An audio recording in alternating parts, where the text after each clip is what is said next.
करते हैं बिना किसी बकचोदी के। এই ৰাতিপুৱাৰ সময় মনসা পূজা প্ৰিপাৰেশ্যন চলি আছে এয়া কল কাটাত কিছুমান ফল কাটাত আৰু তেনেকৈ এয়া বামুণে দোনাবিলাকত প্ৰসাদ চৰাই আছে চাওকচোন বাৰু তেনেকৈ চৰাই তাৰপিছত ইফালে মেইন মন্দিৰৰ এইটো ভেটি মেইন মন্দিৰ এনেকৈ ভেটি সজা হৈছে কলপুলিৰে তাৰপিছত গোটেইখিনি মই দেখুৱাই আছোঁ তাৰপিছত আৰু ফুল পূজা যিহেতু বলি কথা নাহে ইয়াতে এইটো হৈছে মেইন মন্দিৰ এই মেইন মন্দিৰটো অলপমান যদিও ভঙা চিঙা তথাপিও এই মন্দিৰটো বহুত আঁতৰৰ পৰা মানুহ শৰাই লৈ আহে আৰু এই মন্দিৰটো ওচৰ পাজৰৰ মানুহখিনি বহুত ভয় কৰে মনসা পূজাক মনসা মন্দিৰ হিচাপে বহুত শ্ৰদ্ধা কৰে A few moments later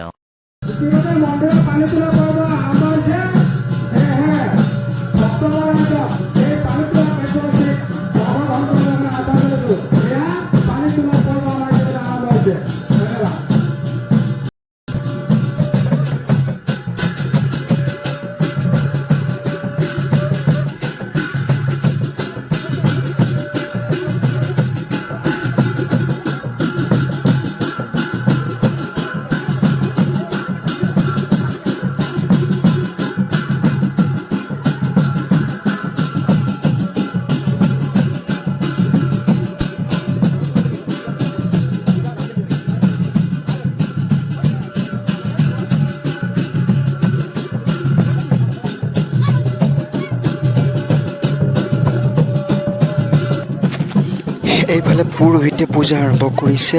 পানী তোলাৰ আগতে এটা পূজা আৰম্ভ কৰে পূজা আৰম্ভ কৰি আছে চাওকচোন বাৰু কি কৰে মই দেখুৱাইছোঁ গোটেইখিনি এটা ভিটি সজা হৈছে সজাৰ পাছত এইটো পকা পাউডাৰেৰে বনাইছে পিঠাগুড়ি আছিল পিঠাগুড়িতে এটা চক্ৰ বনাইছে চক্ৰৰ পাছত এনেকৈ কিবা কিবি বনাব তাৰপিছত তামোল পাণ চাকি এটা পানীত দিব এনেকৈ এটা কৰি যাব চাই থাকচোন গোটেইখিনি মই দেখুৱাই আছোঁ তাৰপিছত এজন এইটো মন্দিৰৰ দেউৰীয়া পুৰোহিতৰ লগতে বহি থকা এজন মন্দিৰৰ পূজাৰী ভিতৰৰ চক্ৰ বনোৱা কমপ্লিট হৈ গ'ল আৰু এতিয়া এই চক্ৰটোৰ ওপৰত কলপাতখন দি তাৰপিছত চাওকচোন কি কৰে হ'ল সেইখিনি হোৱাৰ পিছত এতিয়া এইফালে পুৰোহিতৰ পূজাৰী পূজা আৰম্ভ কৰিছে জলদেৱতাৰ ওপৰত চাওকচোন মন্ত্ৰ কৰি আছে পূজা কৰি আছে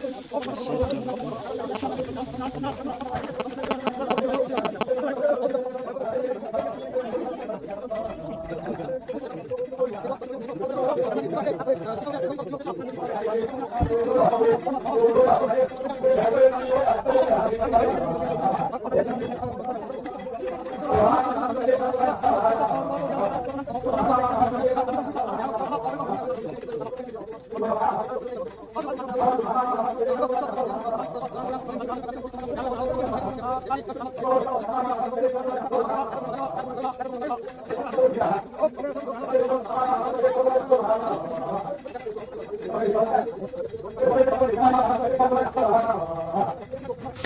এইবাৰ ঘটৰে পানী তুলিব গোটেইকেইটা ঘটৰে পানী তুলিব চাওকচোন পানী তোলাৰ কিছুমান নিয়ম আছে যে গোটেই ঘৰটো ঘূৰাই দিব নোৱাৰে ঘৰটো চাইডে তুলিব লাগে চাইডে পানী তুলি আছে গোটেইকেইটা ঘটৰে তোলা হোৱাৰ পাছত এইবাৰ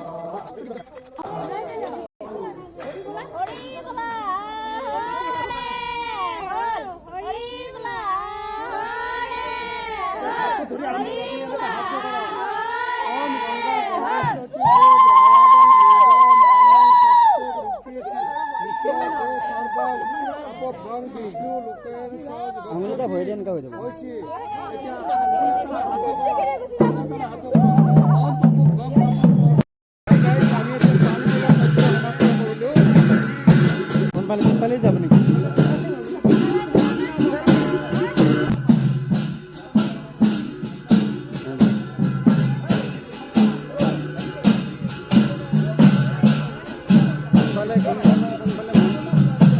মন্দিৰ সোমাবি না ঘূৰিবি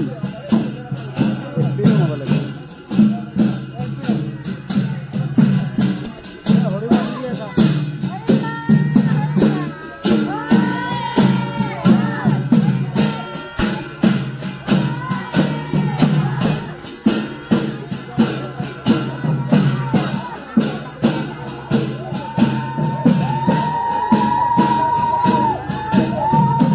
এয়া আমাৰ পানী তোলা কাৰ্যসূচী সম্পূৰ্ণ হ'ল এতিয়া চাওকচোন নেক্সট কি হয়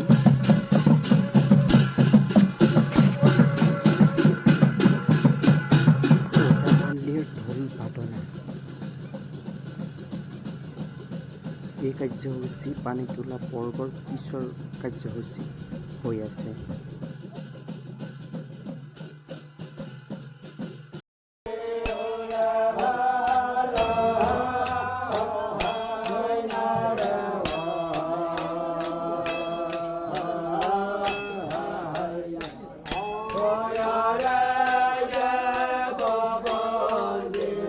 Two hours later.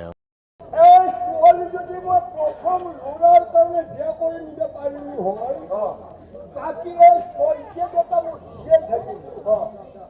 গতিকে এই কথাটো এতিয়া আমি বিচা হৈ ব্যাং খাটি ৰুম ল'ৰে সকলোৰে খোৱা লোৱা হোৱাৰ পাছত এতিয়া ওজাপালিৰ কাহিনী বৰ্ণনা চলি আছে নমলা পুত্ৰ ৰচিকাৰ মৰি আৰু জীয়াই ছোৱালীৰ সোনকালে বিয়াখন এই খবৰটো শুনি তেওঁ ৰচিকাৰ দিছিল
ঘৰত যিমান দেখে এটাই বেছি ভালকে দেখা হৈ আছে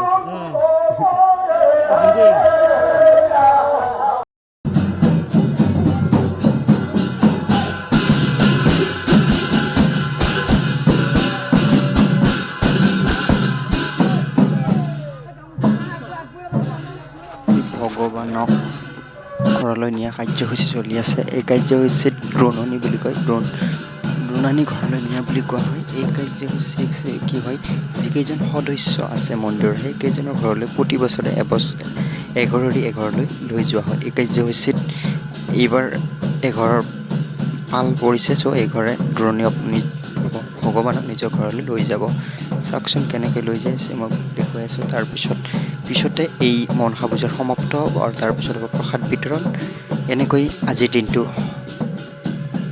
পাৰ হ'ল কেনে লাগিল সেই কথাটো কমেণ্টত জনাবলৈ নাপাহৰিব মনসা পূজা হয়তো আপোনালোকে দেখিছে কিন্তু ফুল পূজাৰ মনসা পূজা হয়তো দেখা নাই চ' মই দেখুৱালোঁ যিমানখিনি পাৰিছোঁ আপোনালোকে কেনেকুৱা লাগিল কথাখিনি জনাবলৈ নাপাহৰিব ধন্যবাদ